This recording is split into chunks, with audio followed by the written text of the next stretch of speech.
حنا ساكنين هذا الحي هذه من مده حنا كنعانيو مع هذا السيد هذا. كيطلقوا الله في التيك توك كيبداوها في 11 د الليل ولا 12 ما كيسالي حتى على غدا في 11 د الصباح.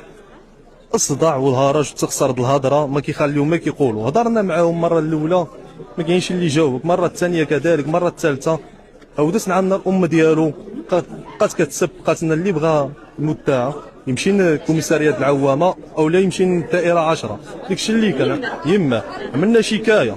ملي عملنا شكايه ام ديالو ساقت خبر باللي حنا عملنا شكايه، عاودت عندنا نهار الجمعه مع شي 2:30 د الليل ولا 3 بداو كيسبوا مسطيحا، ما خلاو ما قالوا، بداو كيهددوا سيبوا علينا كيسان، ما خلاو ما سيبوا علينا ديك الليله. مشينا عاود عملنا ديكلاراسيون في كوميساريات العوامه، عملنا 4 المحاضر.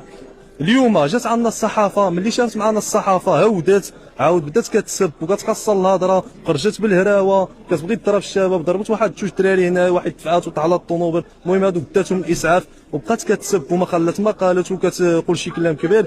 كتهمني اولا بالتهريب الدولي وانا ما عندي حتى علاقه بهذا الشيء هذا، وكتهم الناس الجيران الحومه باللي كيتحرشوا بها. الناس ما عندهم حتى علاقه، ناس مزوجه داخله سوق راسهم. المهم كنتمنى من السلطات تشوف معنا شي حل وشكرا.